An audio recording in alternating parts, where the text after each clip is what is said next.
안녕하세요. 요즘 저는 부록의 나이에 제가 인생을 잘못 살진 않았나 되돌아보고 있습니다. 부록의 나이에 믿었던 사람한테 뒤통수 제대로 맞고 나니까 인생 잘못 살았나 싶었죠. 우선 제 소개부터 하자면 저는 40대 초반에 아이 둘을 혼자 키우게 된 가장이에요. 한때는 잘 나가는 사업가로 승승장구하면서 행복한 가정을 꾸리면서 살고 있었습니다. 그런데 평생 희로애락을 같이 할 배우자라고 생각한 사람과 이혼하게 되면서 혼자 아이를 키우게 됐죠.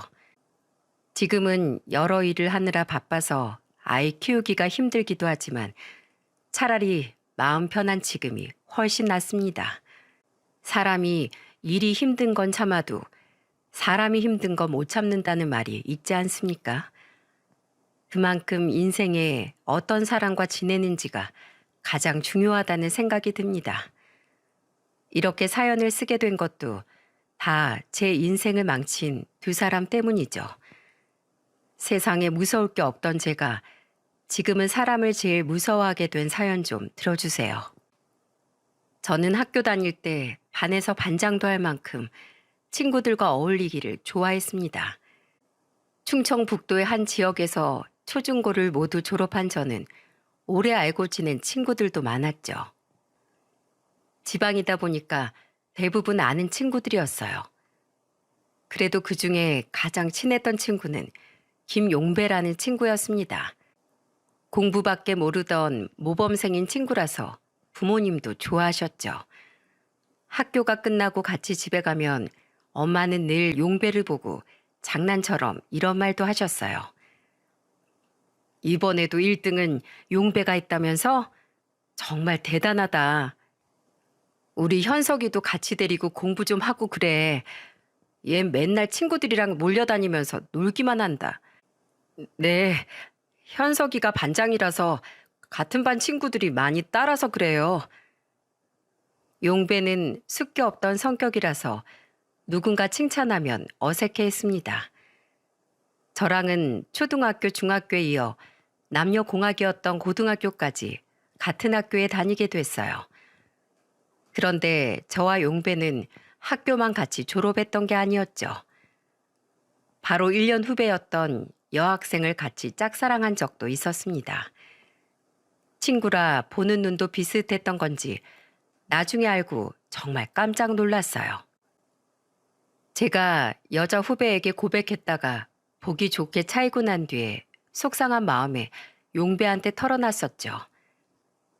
용배야, 나 오늘 고백했다가 제대로 차였어. 뭐? 누구한테 고백했는데?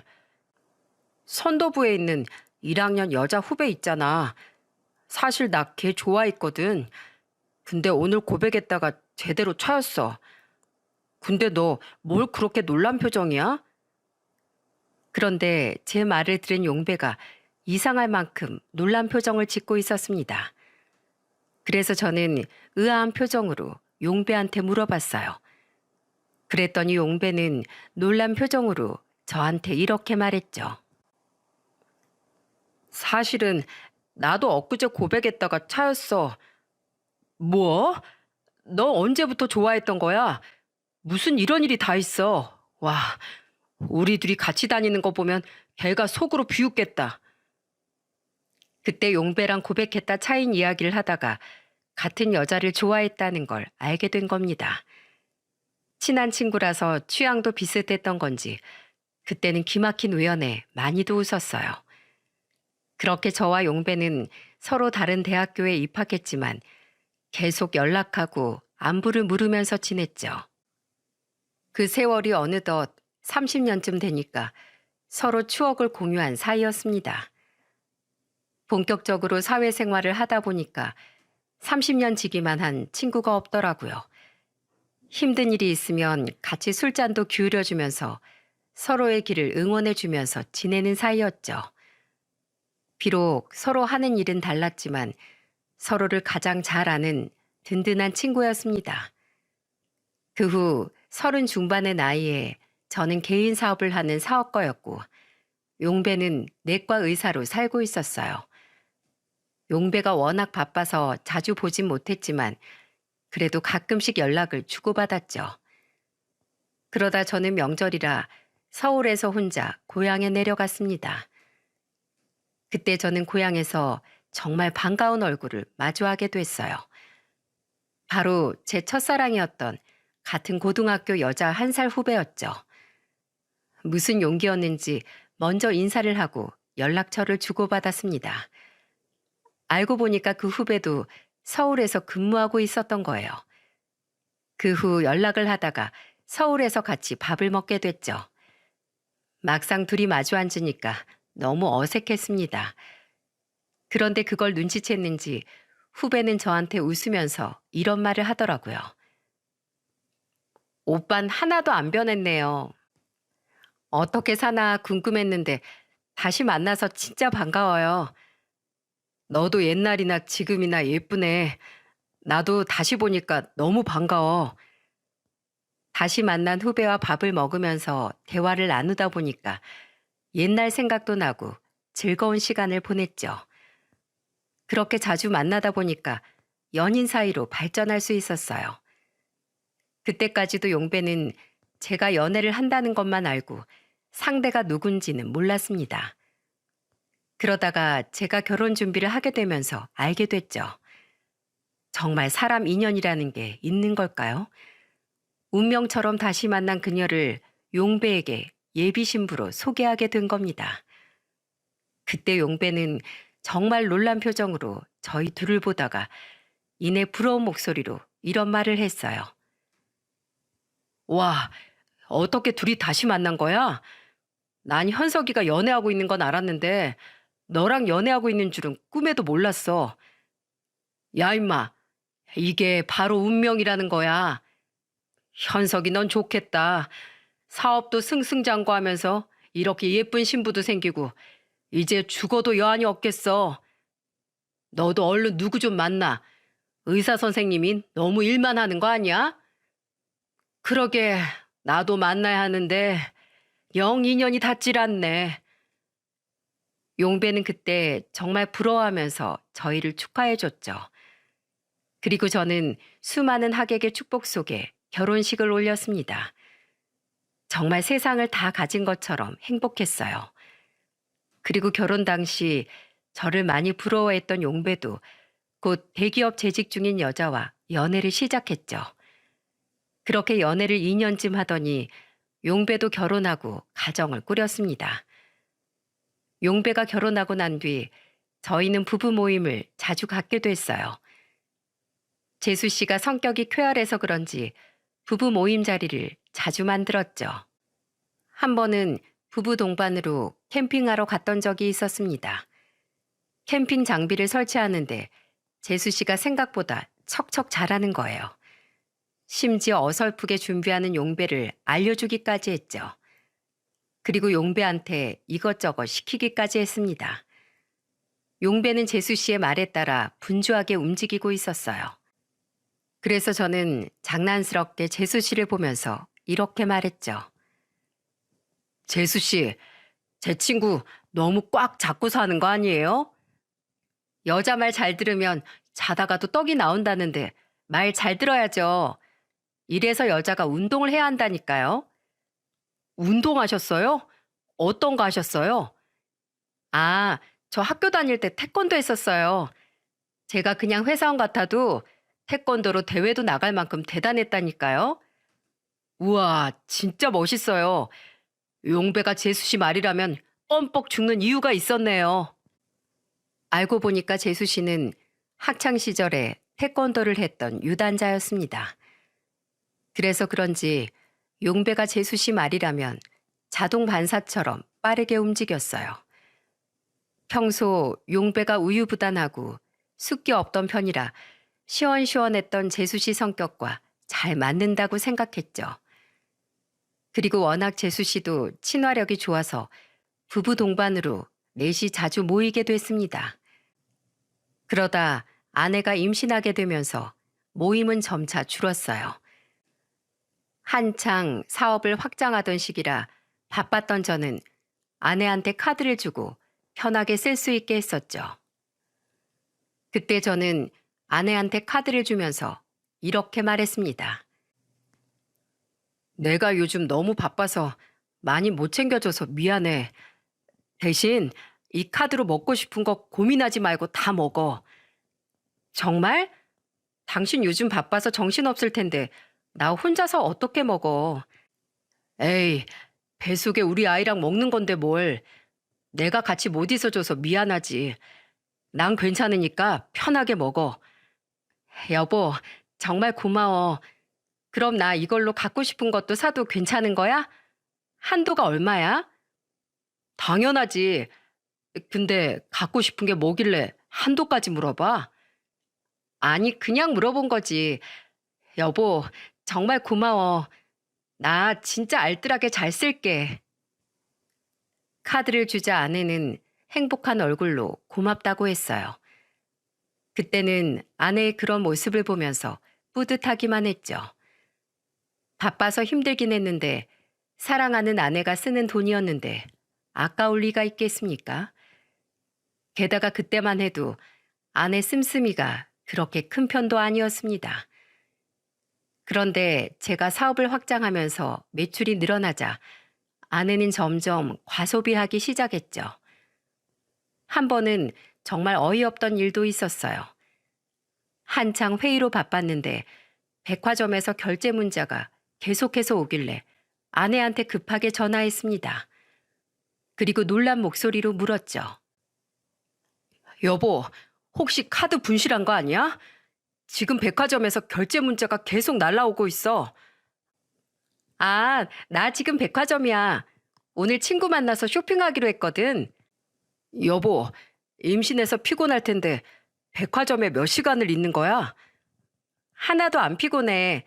오늘 신상 나오는 날이라서 그런지 살 게 너무 많아. 좀만 더 보고 들어갈 테니까 걱정하지 마. 하여튼 내 걱정 엄청 한다니까. 내 걱정하지 말고 일에 집중해. 저는 그때 정말로 제 카드를 분실한 줄 알았어요. 왜냐하면 아내가 임신해서 몸이 무거울 때였는데 백화점 오픈 시간부터 폐점 직전까지 거기서 쇼핑하고 있던 겁니다. 맨날 집에서 피곤하다면서 잠만 자던 아내가 그렇게 오래 걸을 수 있는 사람인지 그때 처음 알게 됐죠. 임신한 아내한테 돈으로 스트레스 주고 싶지 않아서 처음에는 아무런 말도 안 했어요. 그런데 아무리 제가 많이 벌어도 백화점을 마트보다 더 자주 가는 아내를 보면서 걱정됐습니다. 그래서 아내한테 넌지시 한번 얘기를 꺼내봤죠. 여보, 요즘 백화점 너무 자주 가는 거 아니야? 곧 있으면 출산일 다가오는데 몸 생각도 좀 해야지. 그리고 물건도 좀 많이 사는 것 같아. 나 얼마 안 간 것 같은데 그렇게 자주 갔나? 요새 좀 자주 가는 것 같길래 혹시 당신 몸에 무리 가지 않을까 싶어서 그렇지. 임신하니까 기분이 오락가락해서 그런가? 그렇게 자주 가는 줄 몰랐는데 좀 줄여볼게. 아내한테 조심스럽게 말했더니 다행스럽게도 아내는 좀 줄여보겠다고 했어요. 이때만 해도 아내와 아무런 문제가 없었습니다. 제가 무슨 말을 하면 아내도 제 이야기를 들어주고 고치려고 같이 노력해갔죠.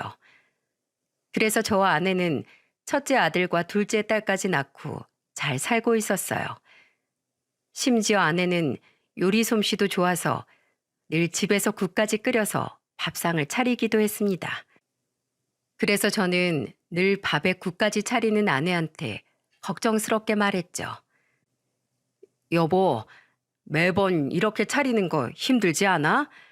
나 대충 먹어도 상관없어. 우리 집 가장이 먹는 건데 뭐가 힘들어. 난 앞으로도 이렇게 한상 잘 차려줄 거야. 저는 아내의 말에 크게 감동했어요. 앞으로 이렇게만 산다면 내 식구 정말 잘 살 수 있을 것 같았어요. 하지만 인생사가 어디 사람 마음 먹은 대로 쉽게 풀리겠습니까? 둘째 딸이 돌이 지날 무렵부터 불행이 닥쳐오기 시작했죠. 갑작스러운 상황에 저는 너무 혼란스러웠어요.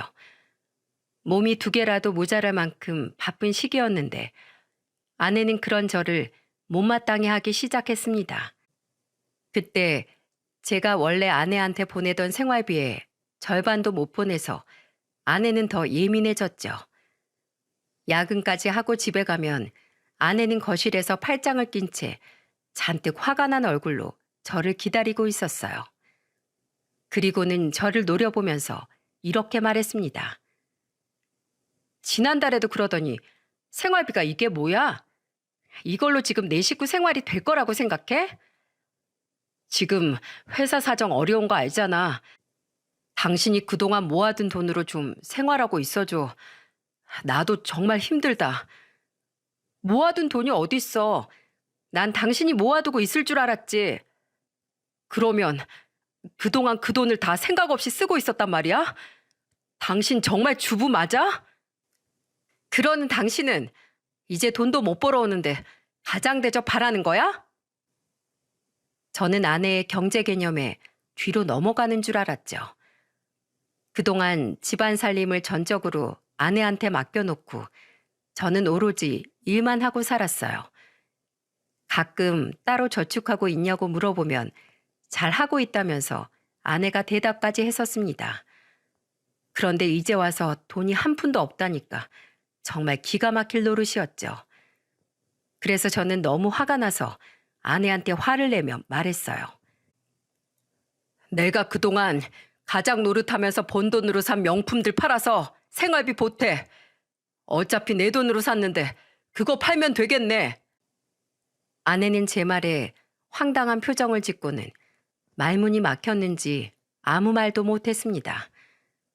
그리고 저는 정말로 아내가 모아둔 게 없나 추궁했죠. 그런데 정말 다 조회해봐도 1원 한 푼 남아있는 돈이 없었죠. 진짜 저는 집에서 아내가 이런 식으로 살림하고 있었다는 사실이 믿기 힘들었습니다. 그때부터 아내와 돈으로 싸우는 날이 빈번해졌어요. 그렇게 회사 부도만큼은 막으려고 미친 듯이 뛰어다녔죠. 그런데 그 와중에도 아내는 일하고 있는 사람한테 전화해서 잔뜩 화난 목소리로 이런 말까지 했습니다. 당신 말도 없이 카드 한도를 줄이면 어쩌자는 거야? 무슨 소리야? 내가 그럴 정신이 어딨어? 또 뭘 하길래 한도 초과 문자가 온 건데? 저는 아내의 전화에 핸드폰으로 카드 사용 내역을 조회했죠. 대체 또 뭘 했길래 한도 초과라는 문자가 와 있는 거예요. 그리고 카드 내역을 확인했더니 카드 할부가 엄청나게 많은 겁니다. 다 할부로 있어서 매달 나가는 카드값이 줄어들지 않았던 거죠. 어처구니가 없어서 아내한테 한숨을 쉬면서 말했어요.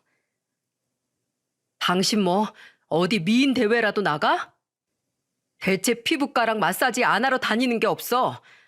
애들 어린이집 보내놓고 하루 종일 이러고 다닌 거야? 애를 2이나 낳았는데 당연히 관리해야지. 이쁜 여자들이 그냥 이쁜 줄 알아?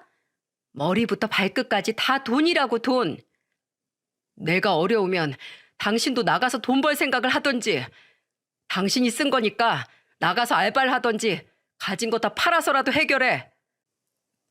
너무 화가 나서 전화도 끊어버렸습니다. 회사는 부도 나기 직전인데도 아내가 정신을 못 차리고 있었죠. 그리고 며칠 뒤 오랜만에 용배한테 전화가 온 거예요. 제가 힘없이 전화를 받아서 그런지 용배가 걱정하며 물었습니다. 너 무슨 일 있어? 목소리가 왜 다 죽어가?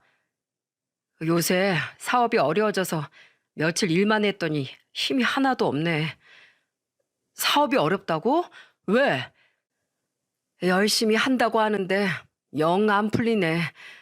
앞으로가 더 힘들 것 같아. 힘들겠다. 어떡해. 힘내. 잘 될 거야. 근데 아내는 뭐라고 안 해? 말도 마라. 맨날 돈 때문에 싸워. 그래. 힘들겠다. 다 잘 풀릴 거야. 너무 걱정 말고 힘내. 용배는 저를 위로해 주면서 전화를 끊었습니다. 그래도 친구라도 저를 위로해 주니까 힘이 되더라고요. 하지만 저는 이렇게 별거 없던 전화 한 통이 큰 재앙을 몰고 올 줄은 상상도 못했죠. 그리고 저는 최선을 다했지만 사업은 최종 부도 처리가 나고 말았습니다. 젊은 시절 다 바쳐서 키워온 회사가 한순간에 무너지게 되자 정말 희망까지 다 잃은 기분이었어요. 한동안 술 없이는 잠에도 못 들 정도였죠. 그런데 그때 아내는 어디를 다녀오는지 한껏 차려입고 평소와 달리 콧노래까지 부르면서 들어오는 겁니다. 그리고는 김치에 소주를 마시고 있던 저를 보더니 혀를 차며 말했어요. 지금 이게 넘어가? 나가서 돈 벌 방법을 찾아야 할 거 아니야. 어쩜 그렇게 책임감이 없어? 가족들 다 굶겨 죽일 거야? 내가 제일 힘들 거라는 생각은 안 들어? 평생 해오던 일이 무너졌는데 괜찮냐고 물어봐야지. 그동안 집은 뒷전이고 일만 한 결과가 고작 이건데 나한테 뭘 바라는 거야? 당신 너무 양심 없는 거 아니야? 그동안 어린 자식들과 아내를 위해 열심히 일만 하면서 살았는데 아내는 저에게 한 게 뭐가 있냐면서 화를 냈죠. 너무 억울하고 분해서 눈물도 나지 않았어요. 그래서 저는 아내에게 화를 내며 말했습니다. 당신 지금 들고 있는 가방, 옷, 신발장에 신발 하나, 속옷 한 장까지도 전부 내가 벌어온 돈으로 산 거잖아. 그동안 나 때문에 호의호식해놓고 이제 와서 날 무능력한 사람 취급을 해? 누가 보면 엄청 편하게 돈 쓰게 해준 줄 알겠네. 백화점 자주 간다고 잔소리하던 사람이 누군데? 그래서 내가 못 가게 당신 막은 적 있어? 맨날 당신 멋대로 갔잖아. 당신이야말로 살림 그렇게 하고 무슨 할 말이 그렇게 많아? 이렇게 입고 또 어디 갔다 오는 건데? 제가 아내를 보면서 화를 내며 어디 갔다 오는 거냐면서 물었어요. 그러자 아내는 갑자기 당황한 표정을 짓더니 횡설수설하며 말을 돌리기 시작했죠. 나야 뭐 밖에서 일이 있으니까 나갔겠지. 아무튼 당신 술 좀 그만 마시라고. 그 말 하려다 이렇게 된 거잖아. 알아서 치워. 별말 아닌데 아내는 크게 당황하더니 이상한 말만 하고 들어가 버렸습니다. 그동안 믿고 의지했던 아내한테 저런 얘기를 들으니까 정말 배신감까지 들었어요. 그리고 지나온 세월에 대한 회의감에 눈물을 흘렸죠.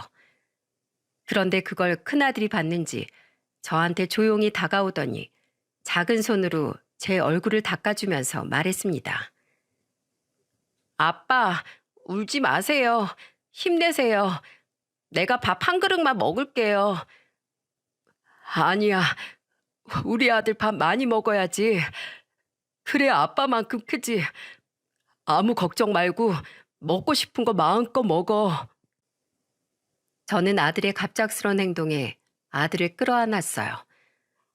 어린 아들이 제 걱정을 하면서 밥을 한 그릇만 먹겠다는데 가슴이 찢어지는 것 같았죠.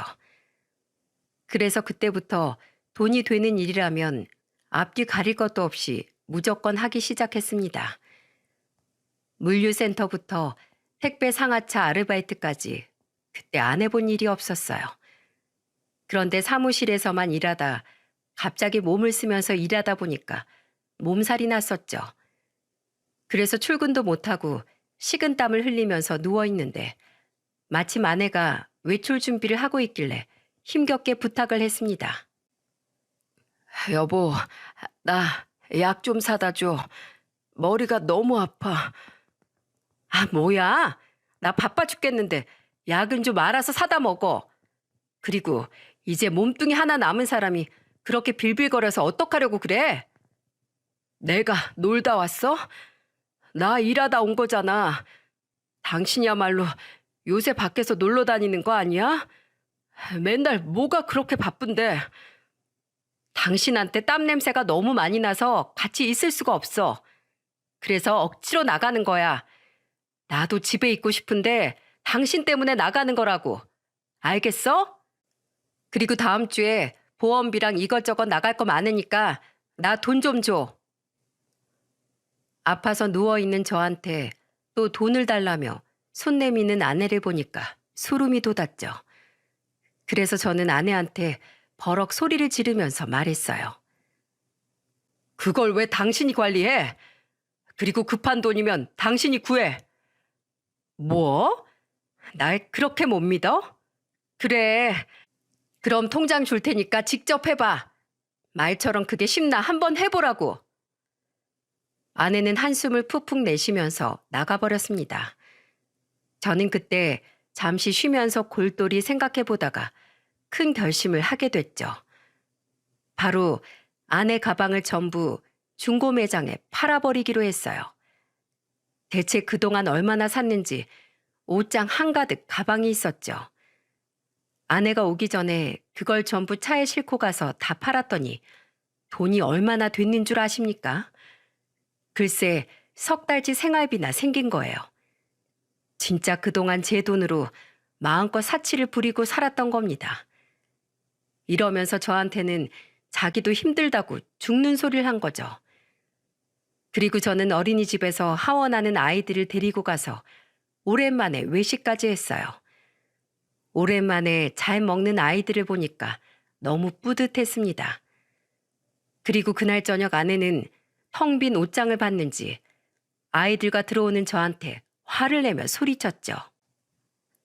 당신 내 물건에 손댔어? 내 거 다 어디 갔어? 당장 다음 주에 동창회 가야 되는데 뭘 들고 가라는 거야? 진짜 내 얼굴에 똥칠하고 싶어서 작정한 거야? 사는 것만 네가 샀지. 돈은 내 돈이야. 어떻게 하든 내 마음이지. 그리고 당장 생활비가 급한데 가방이 대수야? 야, 내 가방 당장 안 내놔? 아내가 악을 쓰고 소리를 지르자 두 아이들은 아내 다리를 치면서 말했어요. 아빠 괴롭히지 마. 엄마 왜 그래? 왜 맨날 아빠한테만 그래?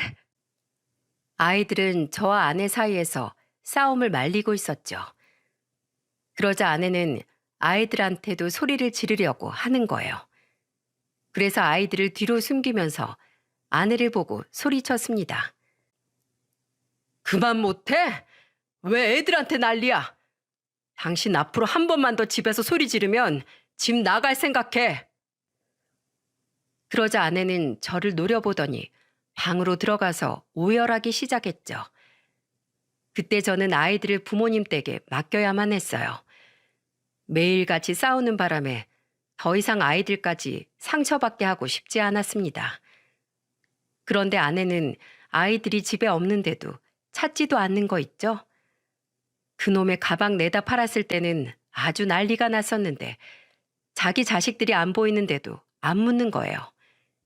그래서 저는 아내를 보면서 어이없는 표정으로 물었습니다. 당신은 애들이 없는데 찾지도 않어? 왜 또 시비야? 애들이 어디 잘 있겠지. 왜 나한테 물어? 당신 낮에 가방 없어졌을 때 아주 날 잡아먹을 것처럼 가방 어딨냐고 찾았었잖아. 근데 지금 이 밤에 애들이 집에 없는데 안 찾아? 요즘 애들 길 잃어도 금방 찾아. CCTV가 길거리 얼마나 많은데. 당신이야말로 걱정되면 나가서 찾던지. 진짜 아내한테 완전히 정이 떨어지는 순간이었어요. 이게 엄마가 할 말입니까? 그런데 그때 저희 어머니가 아내한테 전화를 하셨는지 아내가 전화를 받더니 이렇게 말했죠. 아, 애들 따로 먹는 약 없으니까 챙길 거 없어요. 애들이 거기 있어요? 네, 부탁 좀 드릴게요. 아내는 한숨을 내쉬고 전화기를 소파에 던져버리고 방으로 가버렸습니다. 그때부터 저는 아내와 이혼을 결심했던 것 같아요. 하지만 제가 사업 망하고 제 걱정만 하는 부모님 생각에 바로 이혼을 할 수도 없었죠. 게다가 자주 잔병치레하던 둘째 때문에 아내가 자주 어린이집으로 아픈 딸을 데리러 갔었습니다. 그래서 일단은 저도 돈을 모으자는 생각에 또다시 물류센터와 택배 상하차 아르바이트에 전념했어요. 그런데 제가 어떻게든 살아보려고 아등바등 하던 그때 아내는 엄청난 일을 벌이고 있었죠. 정말 지금 생각해도 가슴 속부터 화가 끓어오를 사건이었습니다. 그때 저는 제 몸이 고장나고 있는지도 모르고 밤잠 줄여가면서 일만 했어요.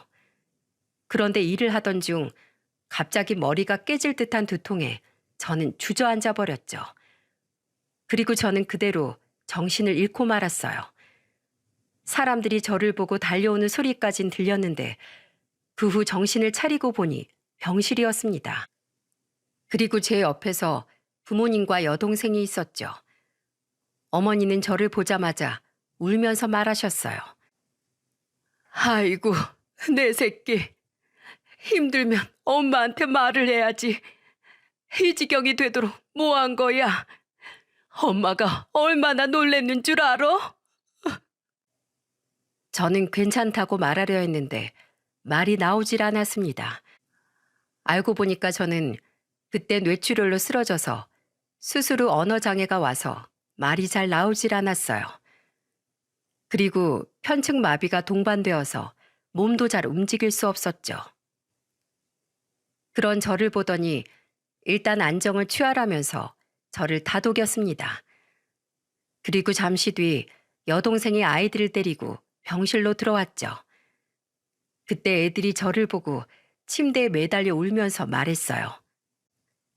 아빠, 우리 얼른 집에 가요. 아빠랑 같이 있을래요.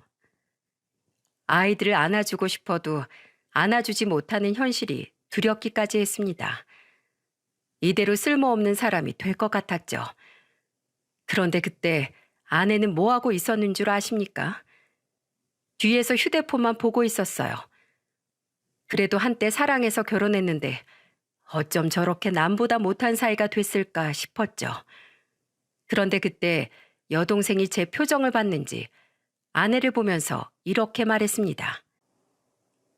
새언니, 지금 뭐 하시는 거예요? 오빠 겨우 눈 떴는데 괜찮냐고 물어봐야 하는 거 아니에요? 어차피 후유증 때문에 말도 못하고 의사가 더 지켜봐야 한다고 했잖아요. 뭐라고요? 그게 지금 할 소리예요? 이제 알겠네. 왜 그렇게 무리해서 돈 벌러 다니나 했더니 집에서 딱 이런 표정으로 오빠를 아주 달달 볶고 살았던 거죠? 지금 저 의심하는 거예요? 왜 생사람을 잡아요? 여동생은 화가 나서 아내한테 소리쳤습니다. 그동안 어머니도 아내를 못마땅하게 생각하셨는지 혀를 차면서 말하셨어요. 그만들 해. 그리고 애미 너도 그러는 거 아니야. 돈 잘 벌어와야 네 남편이고 애들 아빠 취급하는 거야? 내가 진짜 할 말이 목구멍까지 찼는데 내 아들 이제 겨우 눈 떠서 참는 거다. 일단 다 나가. 쟤 좀 쉬게 다들 나가.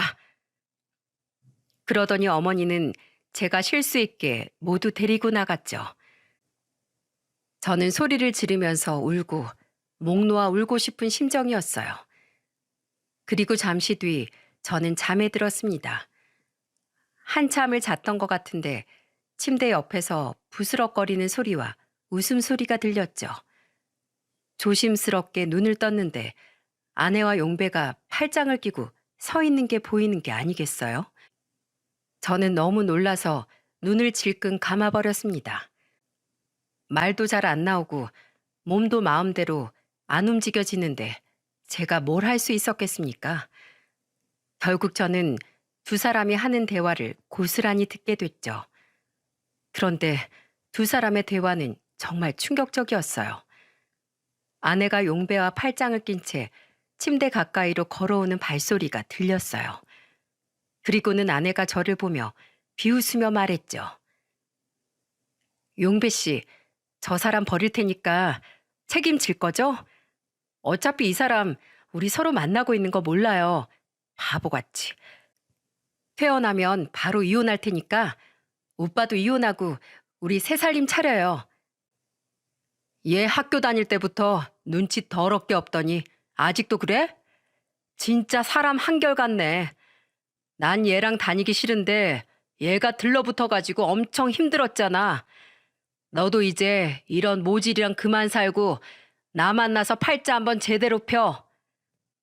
역시 전문직 만나서 결혼했어야 했는데 내가 왜 이런 빈털터리 사업에 미친 사람을 만나서 이 고생을 했나 몰라. 이제라도 내가 오빠랑 만나서 얼마나 다행인지 몰라. 저는 그때 할 수만 있다면 혀라도 콱 깨물고 죽어버리고 싶은 심정이었어요. 막장 드라마에서나 볼 법한 일이 저한테 벌어졌다는 게 믿기지 않았습니다. 게다가 상대가 30년 지기인 제 친구랑 바람이 났다는 게 말이 됩니까? 한참 동안 누워있는 저를 두고 조롱하듯 떠들던 두 사람은 병실을 나갔죠. 진짜 아무것도 할 수 없던 제 현실이 억울했어요. 그런데 잠시 뒤 여동생이 다급하게 들어오더니 제 침대 밑에서 무언가를 꺼냈죠. 그리고는 눈을 뜨고 있는 저를 보고 다급하게 말했습니다. 오빠, 아무래도 세연이가 너무 이상해서 내가 녹음기 가져다 놨었어. 저 의사 오빠 친구 맞지? 둘이 아무래도 이상하더라니까. 내가 진짜 우리 오빠 이렇게 만든 세연이 가만두나 봐. 그때 여동생 아니었다면 진짜 딱 죽고 싶었을 거예요. 그 후 저는 이를 악물고 재활 치료를 받았죠. 포기하고 싶고 몇 번이나 좌절했지만 꼭 저 두 년놈들 엿먹이겠다는 일념으로 버텼습니다. 그렇게 악착같이 이겨낸 결과 무사히 퇴원할 수 있었어요. 퇴원 후에도 병원 치료는 꾸준히 받아야 했지만 일상생활은 가능했죠. 저는 제일 먼저 여동생에게 녹음 파일을 건네받았습니다. 그리고 한동안 두 사람 뒤를 밟으면서 같이 있는 사진을 찍었죠. 그리고 저는 용배에 관한 놀라운 사실을 알게 됐어요. 이건 제가 사연 끝에 적도록 하겠습니다. 그리고 녹음 파일과 사진을 재수 씨에게 전송했어요. 예전에 부부 동반 모임을 함께 다닐 당시에 용배 핸드폰이 배터리가 나가 재수 씨 번호로 통화를 했던 적이 있었죠. 그때 마침 저장해둔 번호가 있어서 보낼 수 있었습니다. 모든 사실을 알게 된 재수 씨는 당장 만나서 이야기하자면서 근처 카페에서 보자고 하더군요. 재수 씨는 잔뜩 화가 난 목소리로 말했죠. 그럼 둘이 붙어먹고 있었다는 거네요. 그동안 수술이 많다 뭐다 하면서 늦게 오더니 이거 완전 다 뻥이었네. 저 이 사진 병원 게시판에 올릴 거예요. 재수 씨는 어떻게 하실 거예요? 그 년놈들 잡아 족쳐야죠. 날 완전 바보로 만들고 둘이 붙어먹었다는데 응징을 해줘야죠. 그랬더니 재수 씨는 택시까지 불러서 병원으로 갔습니다. 그리고는 병원 로비에서 힘을 다해 소리쳤어요. 야, 김용배! 이 새끼 너 당장 나와! 하필이면 그때 용배는 같은 의사 동료와 커피를 들고 오고 있었죠. 그 순간 재수 씨는 앞뒤 볼 것도 없이 뛰어가더니 발차기로 용배 얼굴을 쳐버린 겁니다. 용배는 종이장처럼 바닥에 쓰러졌고 재수 씨는 넘어진 용배를 보면서 말했어요. 찐따 같은 놈 만나서 기 좀 살려줬더니 이게 어디 하늘 무서운 줄 모르고 나대네. 네가 감히 뒤에서 호박 실을까? 너 바람 피면서 아주 좋았지? 사람 하나 바보 만드니까 좋든? 아니야 여보, 그게 아닌데. 어디가 네 여보야? 그 입 다물어. 오늘 강냉이 털리기 싫으면 사실만 말해. 결국 용배는 병원 로비에서 재수 씨 손에 이끌려서 병원 앞까지 끌려 나왔죠. 그리고 옆에 있던 저를 보면서 무릎을 꿇고 빌더군요. 현서가 내가 잘못했어. 그런데 다 오해야. 이 사람이 뭐라고 했는지 모르겠는데. 닥쳐. 입만 열면 거짓말이네. 넌 대체 어떻게 의사가 된 거냐? 어떻게 친구 뒤통수를 치고 내 아내랑 바람을 펴? 너랑 내 세월은 우습냐? 그리고 아주 둘이 죽이 잘 맞게 떠들더라. 그리고는 저는 녹음기 음성을 틀었습니다. 그러자 용배는 고개를 떨구면서 미안하다는 말만 반복했죠. 그리고 그때 미리 아내한테 사진과 음성을 아내에게 보냈고 당장 용배 병원으로 안 오면 처갓댁에 보내겠다고 했더니 병원까지 달려왔답니다. 허겁지겁 신발도 제대로 못 신고 온 꼴을 보니 급하긴 했나 봐요. 그런데 아내는 저를 보자마자 당당하게 말했죠. 유치하다. 한다는 게 고작 이거야? 그래, 이혼해. 내가 뭐 이혼하기 싫어서 달려온 줄 알아? 일단 너랑 나랑 정리하고 우리 부모님한테 내가 말할 거야. 너 같은 거지랑 당장 이혼하려고 했어. 그래, 나 남은 거 없는데 용배라고 다를 것 같냐? 왜, 이젠 친구 흠집까지 내려고? 못해도 너보다 낫겠지. 아무짝에 쓸모없는 사업자 등록증이랑 의사 면허가 똑같아? 아, 그래. 내가 이걸 지금 여기 병원 인사과에 보내면 어떻게 될까? 그 사진은 바로 용배가 의료기기 영업사원에게 뇌물을 받는 모습이었죠. 저는 두 사람 뒤를 밟다가 의도치 않게 이런 비리까지 알게 된 겁니다. 그러자 용배는 얼굴이 사색이 된 채 앞에 있던 아내까지 밀치고 저한테 매달리면서 빌었어요. 나는 정말 안 그러고 싶었는데 저 여자가 먼저 달려들었어. 너 알잖아. 고등학교 때도 이 남자 저 남자 꼬셔서 욕 많이 먹었던 애라는 거. 난 실체를 알려주고 싶어서 연기했던 거야. 저리 안 떨어져? 네가 그러고도 인간이야? 같이 붙어 먹어놓고 이제 와서 너만 청렴결백하다고 하면 누가 믿냐? 너 같은 건 의사 자격도 없어. 그리고 이미 너네 병원에 메일 보냈어. 아마 이미 전부 다 알 거다. 그동안 그렇게 받은 뇌물로 신나게 바람 폈겠지. 야, 정신 차려. 그딴 식으로 살다가 인생 골로 가는 거야. 더러우니까 잡지 말고 떨어져. 전 다리에 매달린 용배를 떨쳐냈습니다. 그리고 주위를 보니 환자들과 병원 직원들이 다 쳐다보고 있었죠. 다들 저희를 보고 수근거렸고 넘어져 있던 용배는 창피했는지 병원 뒤로 달려갔어요. 재수 씨는 저한테 와서 알려줘서 고맙다고 하고는 이혼할 때 쓰겠다면서 인사를 하다 아내를 보고 말했죠. 젊은 여자끼리 쪽팔려서 못 살겠네.